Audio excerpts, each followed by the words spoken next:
마무리가 깔끔한 인생이 되자라는 제목을 가지고 주의 말씀을 선포하겠습니다. 오늘은 사도 바울이 1차 전도 여행을 마무리 짓는 장면입니다. 사도 바울은 가는 곳마다 놀라운 부흥도 일으켰고 엄청난 핍박도 당했습니다. 변수도 많았고 우여곡절도 많았던 것이죠. 오늘도 또 사도 바울은 큰 핍박을 당하게 되는 것이죠. 어떤 일이 벌어졌습니까? 사도행전 14장 19절에 말씀합니다. 우리 다 함께 사도행전 14장 19절 말씀 읽겠습니다. 시작. 유대인들이 안디옥과 이고니온에서 와서 무리를 충동하니 그들이 돌로 바울을 쳐서 죽은 줄로 알고 시외로 끌어내치니라. 아멘. 안디옥과 이고니온에서 사도 바울을 핍박했던 유대인들이 루스드라까지 쫓아온 거예요.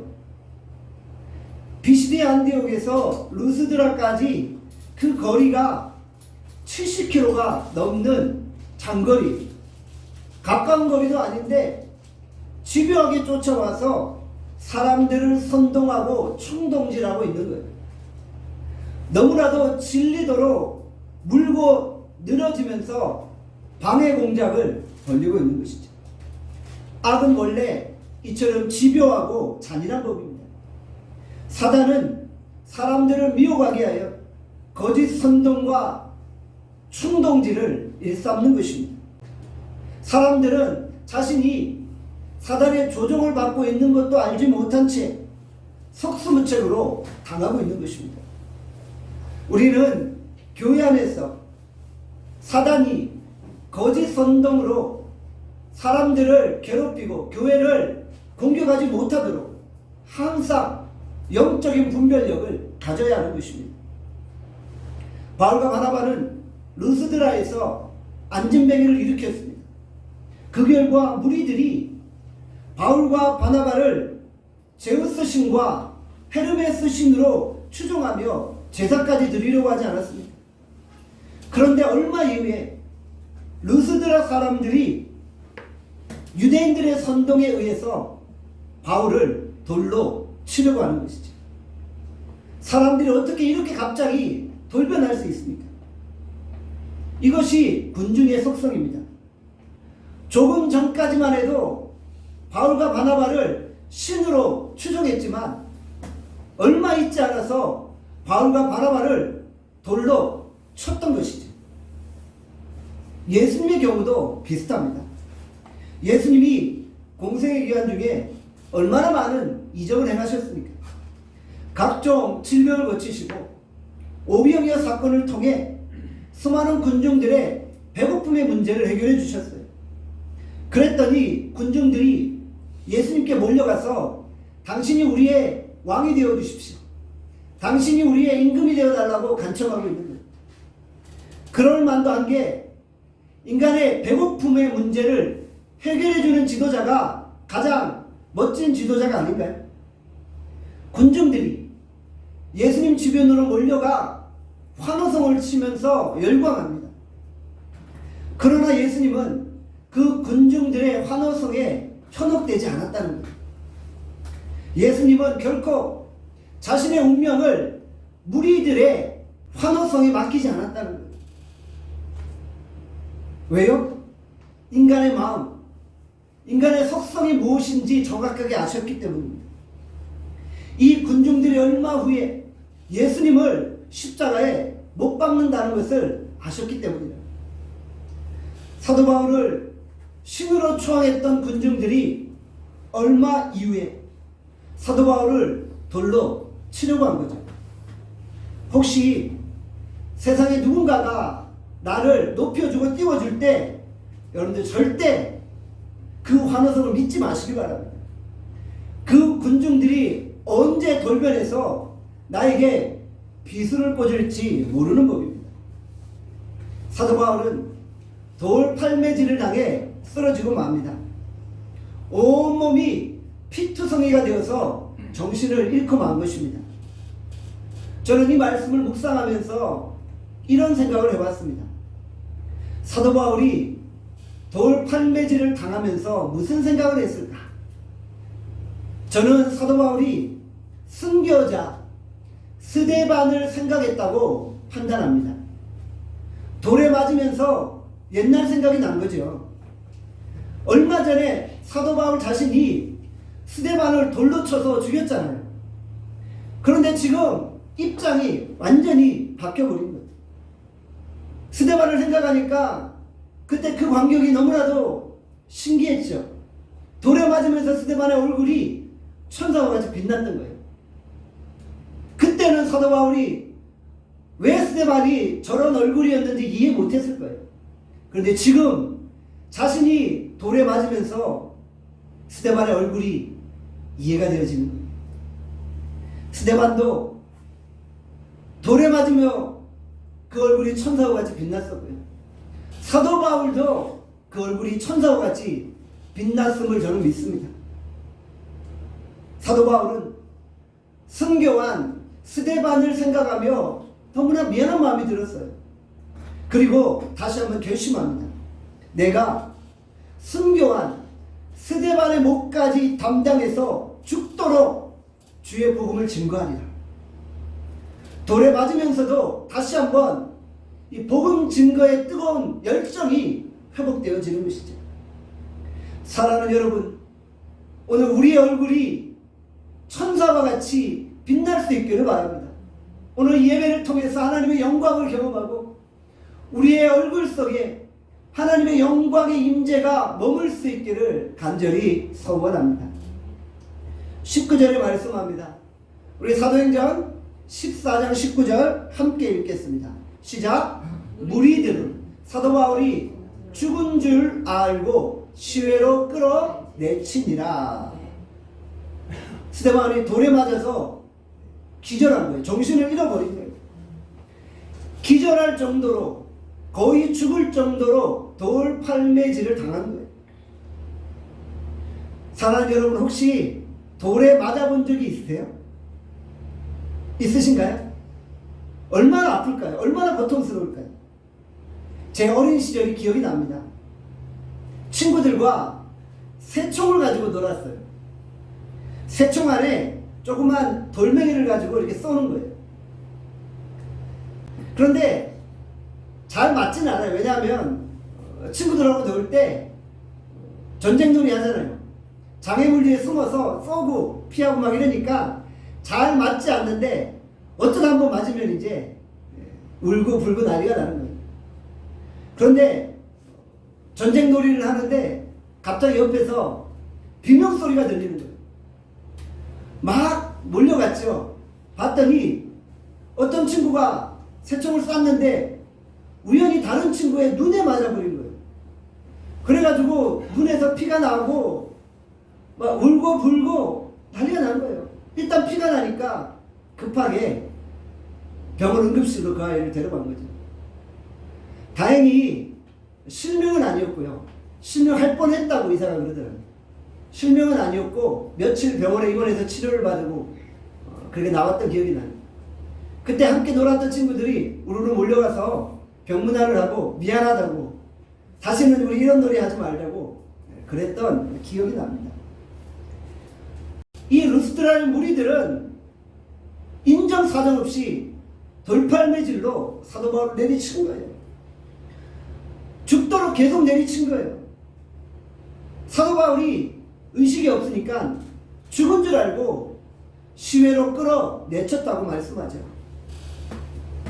20절에 이렇게 말씀합니다. 20절에 사도행전 14장 20절 말씀 읽겠습니다. 시작. 제자들이 둘러섰을 때, 여기서 제자들은 누구입니까? 사도 바울이 복음을 전하면서 예수님을 영접했던 사람들이죠. 그들이 쓰러져 있는 바울 주변으로 몰려들었던 거예요. 왜요? 사도 바울이 죽은 줄 알았기 때문에 이제 장례식을 치르려고 했던 거예요. 그런데 죽은 줄 알았던 사도 바울이 갑자기 벌떡 일어나 버린 거예요. 어떤 학자들은 이때 사도 바울이 실제로 죽었는데 기적같이 부활한 것이라고 주장합니다. 이 순간 바울이 고린도후서 12장에 언급된 3층전에 올라가서 천국을 경험하고 왔다고 주장하는 거예요. 성경은 정확하게 언급하고 있진 않지만 충분히 가능성 있는 이야기라고 생각해요. 왜냐하면 계속해서 돌에 맞으면 사람이 결국 죽게 되거든요. 스테반도 그렇게 죽었잖아요. 심하게 돌에 맞으면 죽을 수 있는 거예요. 그런데 사도 바울에게는 아직 이방 선교에 중차대한 사명이 있었잖아요. 그러니까 예수님이 부활의 능력으로 사도 바울을 다시 살리신 것입니다. 디모데후서 4장 17절에 말씀합니다. 다 함께 디모데후서 4장 17절 말씀 읽겠습니다. 주께서 내 곁에 서서 나에게 힘을 주심은 나로 말미암아 선포된 말씀이 온전히 선포되어 모든 이방인이 듣게 하려 하심이니 내가 사자 입에서 건짐을 받았느니라. 아멘. 사도 바울이 돌에 맞을 때 혼자가 아니었다는 거예요. 사도 바울 곁에 주님이 계셔서 힘을 공급해 주셨다는 것이죠. 그러니까 다시 살아나고 그러니까 다시 일어났던 것입니다. 본문에 보니까 사자의 입에서 건진바 되었다라고 사도 바울이 고백하죠. 사자의 입에서 건진바 되었다. 어느 본문이 생각나나요? 다니엘이 사자굴 속에 들어갔을 때 하나님이 사자의 입을 몽하게 하셔서 다니엘을 구원해내신 장면이 생각나는 거예요.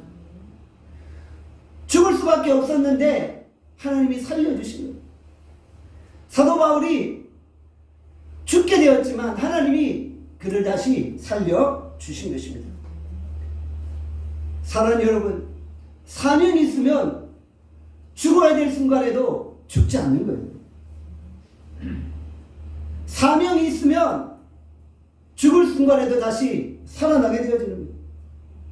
오늘 우리에게 사명이 있습니까? 오늘 우리가 그 사명을 붙들면 어떤 순간에서도 우리는 다시 일어나게 되어 주는 것입니다. 내가 숨쉬고 있는 한 반드시 이루어야 될 그런 사명을 가지고 우리가 힘있게 전진할 수 있기를 바랍니다. 오늘 예배를 통해서 우리의 사명을 다시 한번 점검하는 것입니다. 그리고 내 인생을 걸만한 사명에 충성하시는 여러분들 되시길 바랍니다. 그러면 여러분의 인생에 놀라운 역사가 일어나게 되어지는 것입니다. 제가 여러분에게 한 가지 사명을 가르쳐 드릴게요. 여러분 모두의 공통된 사명이 하나 있어요. 무엇인가요? 나눔교회를 든든하게 세우는 것입니다. 이것이 여러분들의 사명인 줄 믿습니다. 2021년 우리 나눔교회 표가 무엇입니까? 날마다 평안하여 든든히 서는 교회. 올 한해 우리 나눔교회가 날마다 평안하여 든든히 설 수 있도록 여러분들 모두가 그 자리에서 든든히 교회를 세우는 사명을 감당하는 것입니다. 이것이 여러분에게 주신 생명을 걸고 지켜내야 할 하나님의 사명인 줄 믿습니다. 사도 바울이 이제 겨우 정신이 들었어요. 정신을 차리고 스스로 일어나게 된 거예요. 그러면 이제 어떻게 해야 돼요? 거기 죽었다가 살아났으니까, 혹은 죽었는데 부활했으니까 일단 좀 쉬어야 되잖아요. 집에 가서 요양을 좀 하고 재충전을 하고 그리고 다시 복음을 증거해야 되잖아요. 죽을 정도로 돌에 맞았으니까 얼굴이 정상이 아니에요. 온 얼굴이 다 찢어지고 피투성이고 온몸이 다 상처투성일 거예요. 사역도 중요하고 복음 증거도 중요하지만 몸 관리도 해야 되잖아요. 몸이 건강해야 사명도 감당하잖아요. 그런데 사도 바울이 깨어나자마자 어디로 갔나요? 다시 자기가 복음을 증거했던 그 성으로 들어가는 거예요. 더베로 들어가고 루스드라로 다시 들어가게 된 것입니다. 루스드라 성은 어디입니까? 사도 바울을 돌로 치던 자들이 머무는 곳이에요. 그들이 루스드라에 시퍼렇게 살아 있었어요. 그런데 사도 바울은 죽었다가 다시 살아나자마자 바로 그 성으로 들어가는 것입니다. 우리 같으면 핍박자들을 피해서 도망갔을 거예요. 몸도 상하고 마음도 상하고 정말 모든 기력이 다 상하였는데 다시 좀 회복시키고 적당한 시기에 다시 가야 되겠다, 이런 생각을 했을 수도 있어요. 그런데 사도 바울은 그러하지 않았어요. 일어나자마자 즉시 자신이 복음을 증거했던 장소로 돌아갔던 것입니다. 정말 사도 바울은 무서운 사람입니다. 불사조 같은 인생이에요. 진짜 복음에 미친 사람이에요. 복음에 미치지 않고 어떻게 이룰 수 있습니까? 이 세상이 어떻게 이런 사람을 감당합니까? 그는 결코 세상이 감당할 수 없는 사람인 것입니다. 사도 바울 안에 주의 복음을 향한 엄청난 열정이 있었던 거예요. 이 열정이 여전히 식지 않았어요. 그에게는 돌에 맞아 죽어가면서도 지켜야 될 생명의 복음이 있었던 것입니다. 돌팔매질이 그의 사명을 막지 못했어요. 돌멩이보다 더 심한 핍박이 와도 결코 그를 흔들 수 없었던 것입니다. 사랑하는 여러분, 우리는 어떤가요? 주의를 하다가 조금만 욕먹으면 나 안 해 이러면서 바로 던지고 떠나버립니다. 누가 말로 몇 마디 공격하면 중내 산에 울고불고 난리 납니다. 우리가 교회 안에서 돌멩이가 아니라 말 몇 마디 툭툭 던지는 것만으로도 정말 기분이 너무 나빠서 집어치우고 사라져버리는 거예요. 그런데 사명자는 그 어떤 말로도 상처받지 않습니다. 돌멩이에 맞고 피투성이가 되어도 자신이 하나님께 받은 사명이 있기 때문에 끝까지 포기하지 아니하고 그 자리에 머무는 거예요. 사명의 자리를 지키는 거예요. 상처에서 회복되어지면, 일어나면 다시 사명의 자리로 나오는 거예요. 죽는 자리까지 나아가더라도 사명을 이루어내는 거예요. 오늘 우리에게 내 인생을 걸만한 사명이 있습니까? 내 인생의 모든 에너지와 진액을 다 쏟아낼 만한 목표가 있습니까? 오늘 우리가 그 목표를 발견하고 그 목표를 향해 전진하시는 여러분들 되시길 바랍니다. 저는 나눔교회를 개척하면서 이곳에 내 젊음과 내 인생과 내 삶을 다 걸어야 되겠다고 결단했습니다. 사도 바울은 돌에 맞았다고 하는데 저는 돌에 맞는 것보다 더 심한 고통도 다 감수하겠다는 결단을 이미 내렸던 것입니다. 그래서 어떠한 사건과 사고가 일어나도 상처받지 않고 묵묵히 이 자리를 지켜야 되겠다고 생각했습니다. 사랑하는 여러분, 상처받았다는 말 하지 마시길 바랍니다. 우리가 진짜 예수님을 사랑하면 다 견뎌낼 수 있는 거예요. 예수님을 향한 나의 사랑이 식었기 때문에 자꾸 상처받았다니 배부른 소리 하는 거예요. 사실은 어떻게 우리가 그런 나약한 마음으로 주의 큰일, 거룩한 대업을 이룰 수 있습니까? 피 흘림이 없이는 이룰 수 없는 것이 우리에게 주어진 사명입니다. 개척하다가 돌에 맞아봐요. 거의 죽을 뻔하지만 그 다음날 다시 툴툴 털어버리고 일어나는 것입니다. 죽음에까지 나아가도록 모진 고난과 핍박이 있을지라도 하나님의 사람들은 다시 일어나는 것입니다. 하나님의 사람은 죽었다가도 다시 살아나는 거예요. 상처받았다는 것은 무슨 말입니까? 내 자아가 아직 죽지 않았다는 거예요.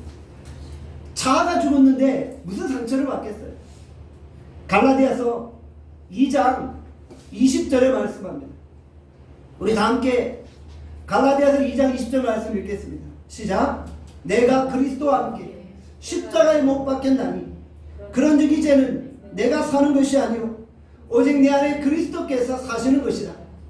이제 내가 육체 가운데 사는 것은 나를 사랑하사 나를 위하여 자기 자신을 버리신 하나님의 아들을 믿는 믿음 안에서 사는 것이라. 아멘. 내 자아가 완전히 죽어야 되는 거예요. 내 자아가 완전히 가루가 되어버려야 하는 거예요.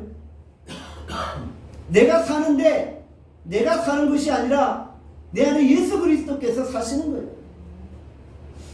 내 자아가 이제 완전히 십자가에 못 박히고 이제 예수 그리스도와 함께 사는 거예요. 예수 그리스도와 서로 연합 가운데 거하는 거예요. 그러면 더 이상 상처받지 않는다는 것이죠. 예배 때 상처보다 더 큰 은혜를 받으면 그 상처를 다 잊어버리게 되어 주는 것이죠.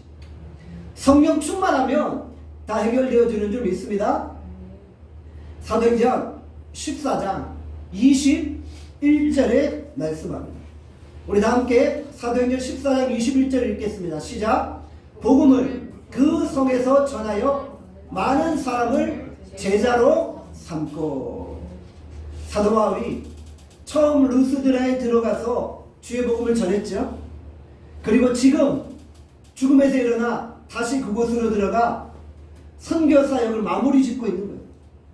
그리고 처음 증거했던 사람들을 다시 양육하면서 많은 사람을 예수 그리스도의 제자로 삼고 있는 것입니다. 사도 바울에게는 시간이 그렇게 많지 않아요. 언제 순교할지 모르잖아요. 그렇기 때문에 한 사람이라도 더 예수님의 제자 삼아야 되는 거예요.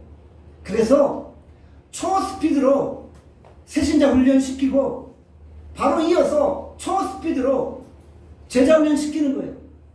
예수님의 제자화 시키는 거예요.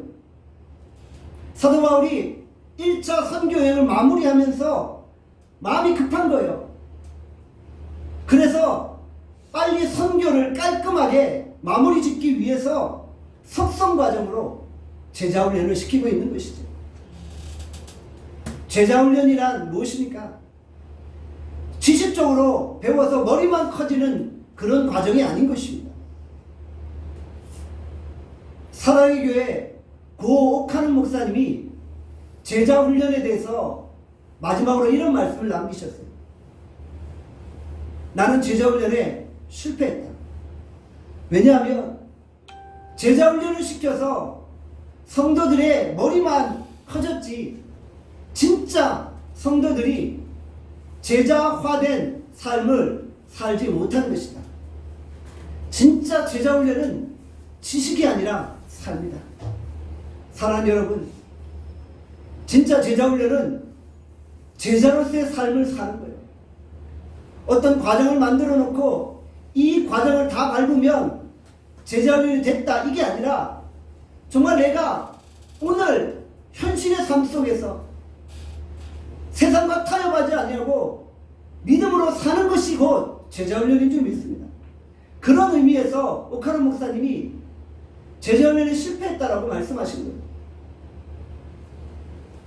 돌에 맞아서 거의 죽었던 사도 바울이 다시 복음의 현장으로 돌아가는 것, 이것보다 더 강력한 제자 훈련의 모습이 있을까요? 제자 훈련은 지식적인 교육이 아니라 현장 교육입니다. 제자 훈련은 책상 교육이 아니라 현장 교육인 것입니다. 저는 우리 나눔교회도 이제는 제자 훈련을 해야 될 때가 왔다라고 생각합니다. 그동안 우리가 교회를 세우는 일에 집중하면서 성도들을 돌보고 케어하는 일에 많은 시간을 들였어요. 그런데 이제는 우리도 훈련을 받아야 될 때가 온 것 같아요. 우리 같이 제자 훈련 좀 합시다. 사랑하는 여러분, 우리 같이 훈련 좀 합시다. 이제 제가 말하는 훈련은 지식적으로 머리만 커지는 게 아니에요. 정말 삶의 변화를 통해 제자화 되어지는 거예요. 오늘 우리가 이 땅을 예수님의 제자로 살 수 있기를 간절히 소원합니다. 사도행전 14장 22절의 말씀합니다. 우리 함께 사도행전 14장 22절 말씀을 읽겠습니다. 시작. 제자들의 마음을 굳게 하여 이 믿음에 머물러 있으라 권하고. 사도 바울이 제자들의 마음을 굳게 세웁니다.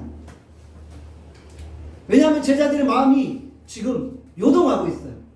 왜요? 사도 바울을 보니까 복음 전하다가 돌팔매질을 당하고 죽어가는 모습을 본 거예요. 그랬더니 우리도 복음 전하면 이렇게 되는 거 아니야? 핍박당하고 돌에 맞아 죽는 것 아니야? 이런 불안함이 엄습해 오는 거예요.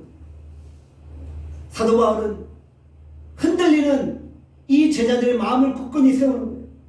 그리고 어떤 핍박이 와도 흔들리지 말고 믿음 안에 머물라고 권면하고 있는 거예요.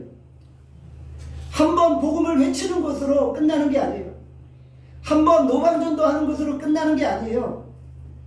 새신자 훈련 다 마쳤으면 이제부터는 그들의 마음이 제자로서 견고해지도록 계속 팔로우업을 해야 되는 거예요.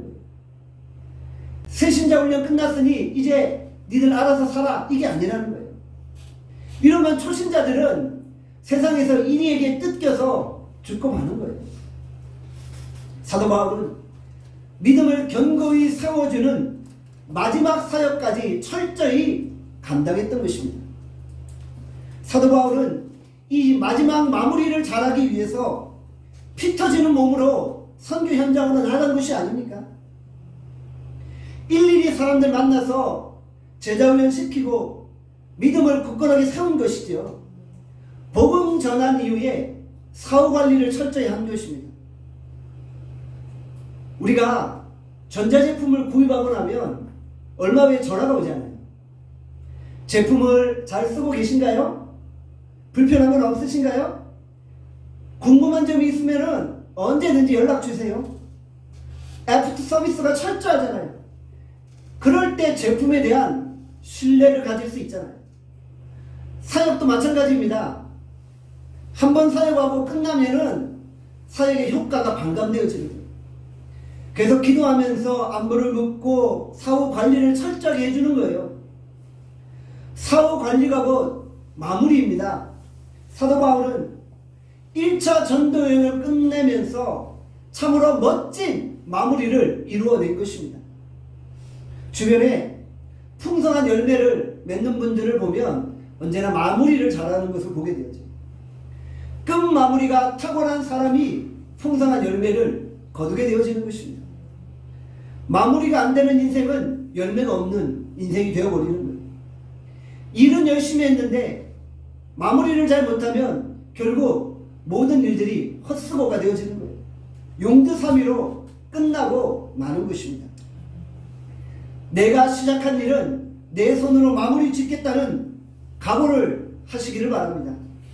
교회 안에서 어떤 일을 맡든지 간에 책임감을 가지고 내 손으로 최선을 다해 마무리 지을 수 있기를 바랍니다. 인류 인생과 삼류 인생의 차이점이 무엇입니까? 인류 인생은 마무리가 깔끔한 거예요. 삼류 인생은 마무리가 안 돼서 그 다음에 일을 시킬 수가 없는 거예요. 일을 하고 나니까 마무리가 안 돼서 지저분하고 더 복잡해지는 거예요.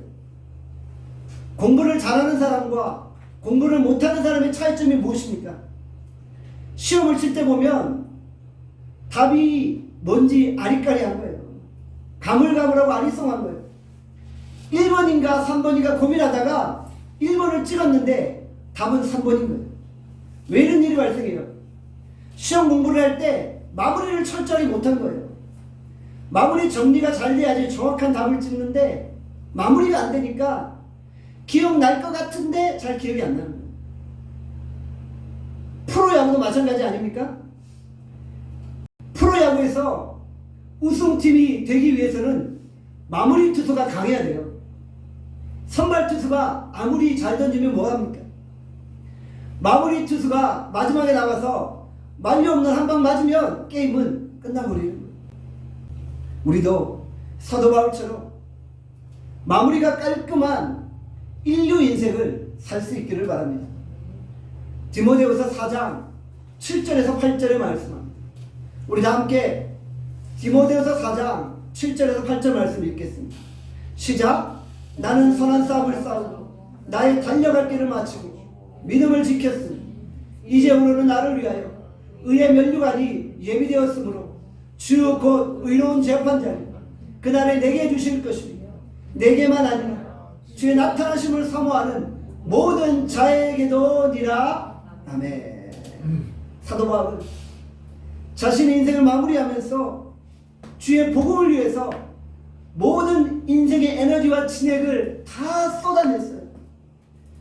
그리고 내가 이제 다 했습니다, 다 감당했습니다 라고 고백하고 있는 거예요. 완전히 쏟아내는 인생, 완전히 연소된 인생, 완전히 가루가 되는 인생을 살았던 것입니다. 우리는 겨울에 난로를 피우죠. 난로를 피울 때 경유를 넣는데 이 경유가 완전히 연소되지 않으면 그을음이 나고 냄새가 나기 시작해요. 불완전 연소가 이루어진 거예요. 완전히 연소되어질 때 그을음이 안 나고 냄새가 안 나는 거예요. 완전히 타야만 그을음이 없고 냄새도 없는 거예요. 완전히 타야 돼요. 완전히 제거되어야 돼요. 여러분들, 우리 인생이 주를 위해 완전히 태워지는 인생, 완전히 연소되어지는 인생을 살 수 있기를 원합니다. 완전히 가루가 되어지는 인생으로 우리의 삶을 하나님 앞에 드릴 수 있기를 원합니다.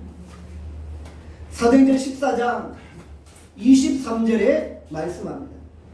다 함께 사도행전 14장 23절 말씀 읽겠습니다. 시작. 각 교회에서 장로들을 택하여 금식 기도하며 그들이 믿는 주께 그들을 의탁하고. 각 장로들을 택하여 라고 기록하고 있죠. 무슨 말입니까? 여기서 택하다라는 헬라어는 케이로토네오입니다. 손을 내뻗다, 안수하다, 이런 의미가 있어요. 사도행전에서 가룟 유다 대신 마띠아를 사도로 택할 때 이 표현이 쓰여졌어요. 7 집사를 택할 때도 이 표현이 쓰여졌어요. 바울과 바나바를 선교사로 파송할 때도 이 택하다, 안수하다, 이 표현이 쓰여진 거예요. 사도 바울이 어느 정도 마무리가 확실했냐면요, 초대교회를 세워놓고 그냥 떠날 수가 없는 거예요. 그래서 세워진 교회가 지역사회 속에 충분히 자리매김하도록 장로를 피택하고 교회 조직을 만들어 놓은 거예요. 이 정도로 사도 바울이 확실하게 마무리를 지은 거예요. 교회 개척자 사도 바울이 없어도 교회가 안정적으로 운영될 수 있도록 제반 조직을 세우고 일꾼을 세운 거예요. 사도 바울이 언제 순교할지 모르기 때문에 이 교회를 언제 또 방문하겠습니까? 그러니까 중직자를 세워놓고 교회가 든든히 서너도 마무리 지은 것입니다. 사도 바울이 중직자를 세울 때 어떻게 했어요? 금식 기도하면서 일꾼을 세운 것입니다. 금식 기도를 통해 하나님이 원하시는 자가 누구인지를 분별하고 중직자를 세운 것입니다.